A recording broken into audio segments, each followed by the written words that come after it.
America's struggle to achieve full accountability for the January 6th coup, or to actually change endemic racism and police brutality, stems from a related blockage, a mixture of tradition, white supremacy, and denialism that can masquerade as American exceptionalism. That is the argument by a perceptive member of the media, Ebro Darden, who works for Apple and is a fixture on New York radio. So it's worth listening to his point as he shared it with us. American exceptionalism. We're the best. We're the greatest. Even right now, people who saw January 6th will fix their lips and say, this is not who we are. What are you talking about? We just saw it on television. It's clearly who we are. What are you saying? Donald Trump wins presidency. This is not who we are. Did you go to the rallies? Did you see what was happening on TV? It's clearly a part of who we are. Police kill black men in streets. This is not who we are. It's been who we are since inception, since day one. Why do we keep acting like we're not this? Because we're programmed to think that we're better than we actually are. And we're going to have to come to terms with that if we're actually going to improve. And until we do, there won't be improvement. There's people who don't want to convict Donald Trump or any of his cronies because of the way it looks to the world.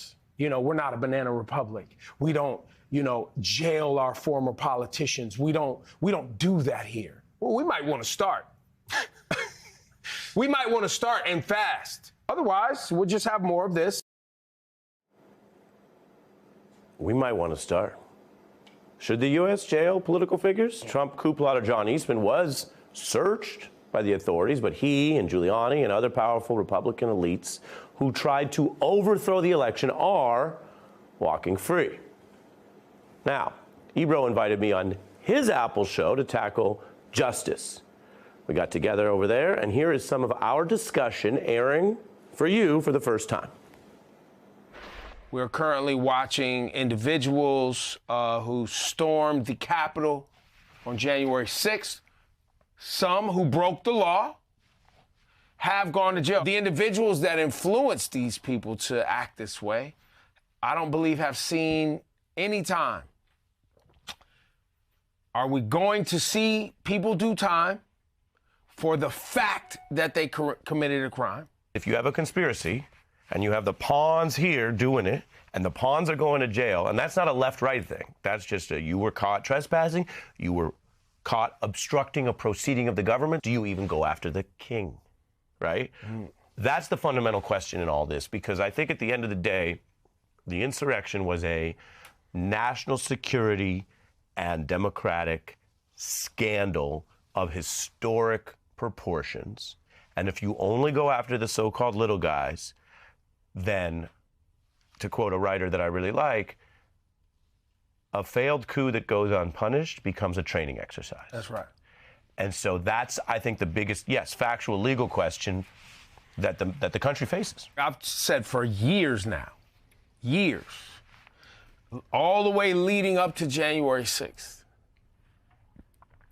that if Trump doesn't go to jail or lose all of his money, or both, we will have more and more individuals attempting to do the things that he did before January 6th and after. And the stakes are high. Now, Ebro also used this appearance to kind of turn the interview tables on me. He was asking if I like it when things get weird on the beat or when some people don't know how to respond to a lyric. So here, on a lighter note, we talked about that and how my friends sometimes check my lyric quoting. Here's that exchange. Is there something about Ari Melber that loves to see when you do a thing that you can now study someone's reaction to it? It tells you something about them or the environment that you're in. I think you're onto something that both the way I am personality-wise and the way I was raised, if I do something, it could be the lyric thing or something else, and there's a conformist reaction of we don't do that here, that doesn't appeal to me. I do that, though. Yeah, exactly. That doesn't appeal to me. Right. Can I tell you a brief anecdote? My one friend, Carlos, would be like, he would say something, and I would hit him with a bar, and he'd be like, not relevant. And I'd be like, but that's a word in the bar. And he's like, yeah, you're doing word association, but it was not relevant to this moment. This is Carlos. Carlos. Love you, Carlos. Great job. Carlos. Great job. Sharpened you up. That sharpened you up. Shout out to, since we brought it up, Hearts Bushwick, Carlos, minority-owned business in Brooklyn. Go check it out. So Carlos, so he would shorten it to Rel Check. And just that was relevance check to it. So sometimes he'd be like, boom, boom, boom, he'd be like, me there, I'm going to be running 5 minutes late. And I was like, I'll be there in 5 minutes. 5 hours later, I'll be there in 5 minutes. And he would write back like, relevant. Versus something else I would like a word say, and he would just write back, Rel Check. I've had to call you on some flat ones, I think, on the Ebro in the morning. There you go. And I'm like, nah, I'm going to go with, next time you come on, I'm going to go relevancy check. Go Rel Check. Because you come in hot sometimes, and I'm like, nah, you just feel like spitting bars. I don't have nothing to do with nothing.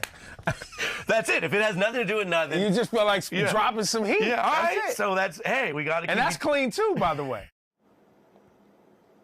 Ebro knows. Sometimes you just say something that has nothing to do with anything.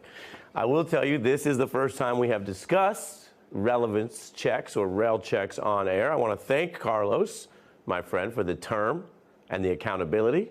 Shout out to the people who keep us real, if not always relevant. And shout out to Ebro for the food for thought. We talked about those serious issues in justice. He is someone who uses his platform and his reach so responsibly and thoughtfully. He clearly cares about this. He's worked on this for years. If you're not familiar with Ebro Darden, well, I would tell you, get familiar. We'd love to learn from and listen to everyone at the seat at the table here on The Beat. And that brings us to tell you, if you're interested, you can hear that entire interview about January 6th and American denialism. Search on Apple Music, Melber and Ebro. You can go on Apple Music if you use that app and search Melber and Ebro. That's EBRO. Or if you don't have that, not everyone has a subscription. There's other versions of it on YouTube for free.